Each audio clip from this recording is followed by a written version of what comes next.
You ever hear the earth scream? Not rumble, not shift a little under your feet. I mean a full-throated, bone-deep groan that tells you something ancient just woke up angry. That's the sound that came clawing up through my boots last week, same as it did when I was 6 years old and watched a chunk of this mountain eat half a logging road back in '74. But this time it wasn't just old timber and rocks. It was a row of shiny new HOA townhomes sliding down my family's land, like cheap toys on a water park ride. By dawn, it was a $10 million disaster zone. Cars swallowed up, roofs caved in, walls snapping like breadsticks, and somehow the fingers pointed at me. Never mind the warnings, the emails, the thick stack of survey maps my dad spent half his life sketching. Every notebook full of don't touch this slope wisdom. The HOA? They bulldozed right through all of it, both literally and on paper, like they were too rich or too smart to ever be wrong. Now the whole neighborhood is staring like I pulled the mountain down on purpose. Hell of a way to start a day, huh? Before we go further, let me know your city and local time in the comments, especially if you've ever butted heads with folks who think rules don't apply to them. See, when most folks talk about family land, they mean a backyard, maybe an old tire swing and some tall grass. Mine's 40 acres of stubborn hillside, jagged granite, and water veins that move under the surface like sleeping animals.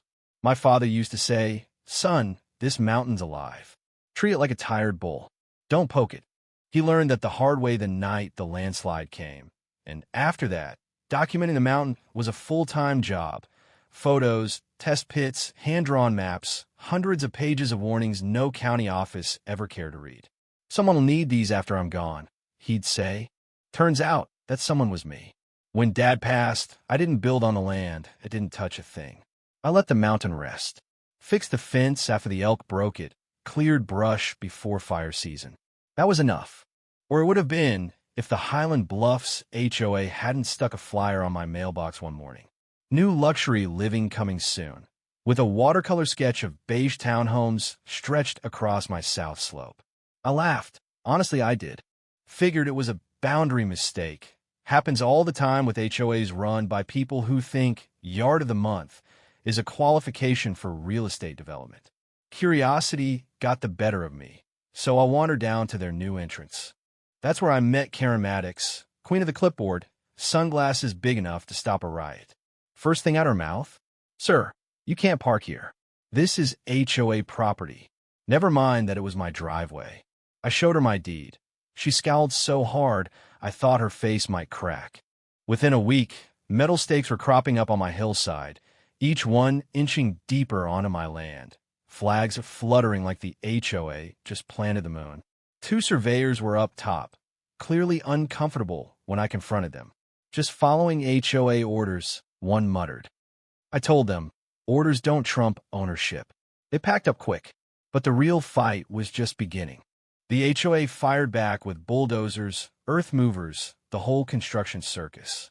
Their foreman, Chad, built like a brick, attitude to match, told me, "Sir, you're trespassing on an active job site." I reminded him it was my land, but he just radioed in the HOA's mall cop security. Two dads and windbreakers who threatened to fine me for interfering with their illegal build. I nearly burst out laughing, except it wasn't funny.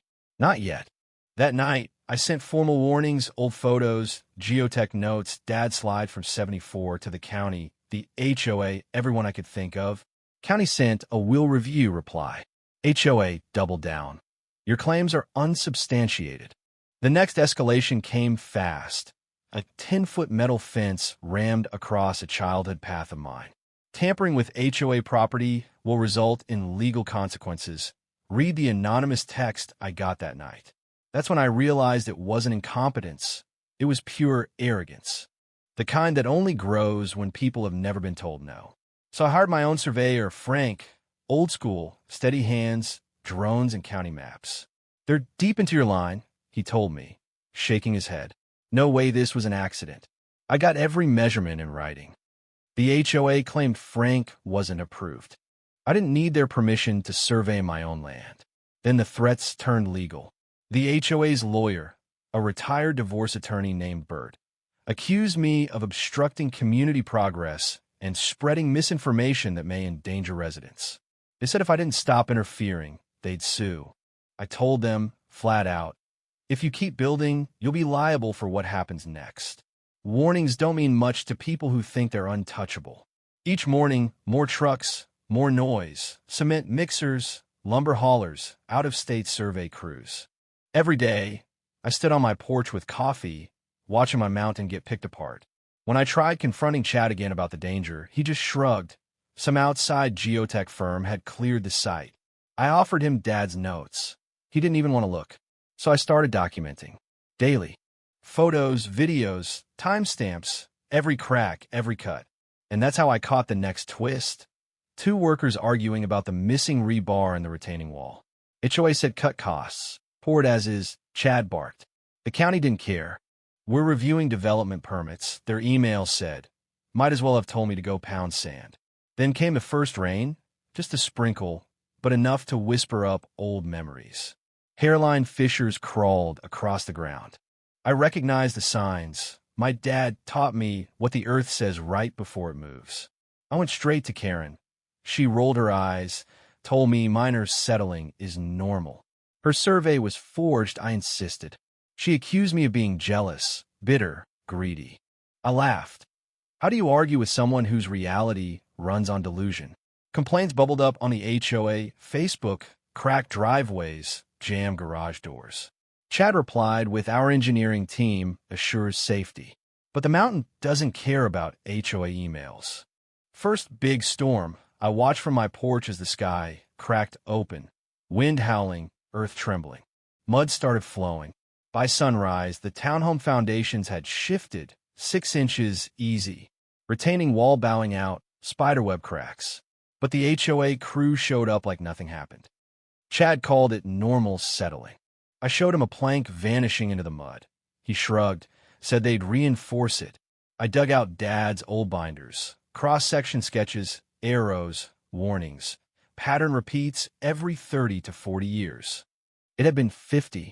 I took photos, made a PDF, brought it all to the county office in person. Finally, Supervisor Grant agreed to send out an inspector. When Willis, the county geotech, finished his tests, his boots were muddy, his eyes worried.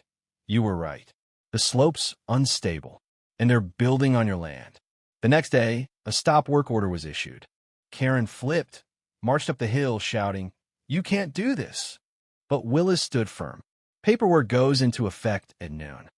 That evening, under cover of dark, I caught the HOA sneaking in workers to reinforce the wall.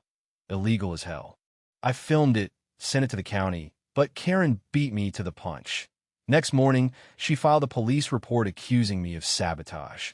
I laughed, but my patience was gone. The mountain was done warning. Second storm hit harder. The whole hillside shuddered, cracks racing through soil, slabs shifting. Workers scrambled. I called 911. The hill's collapsing. Evacuate now. Foundations buckled.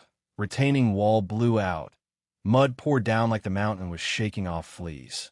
Townhome slid, windows popping, wood snapping. I caught every second on camera. Emergency crews finally arrived. Chad and Karen tried blaming me for everything. He threatened us. He wanted this. But the county had seen enough. Inspectors, news crews, lawsuits flying in every direction.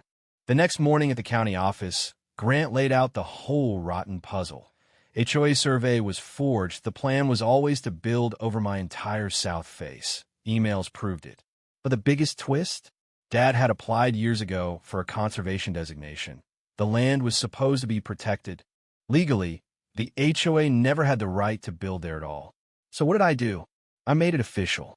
I signed the paperwork, posted the signs, turned the battered hillside into a conservation area, plaque for Dad, new native grass, public trails for everyone. The HOA? Done. Dissolved. Karen and Chad, facing lawsuits, fraud charges, the whole circus. When I stand on the ridge now, looking at the scars, I remember my father's words. The mountain speaks before it moves. Not every fight is about winning. Sometimes it's about holding your ground, literally, when everyone else tries to bulldoze over the truth.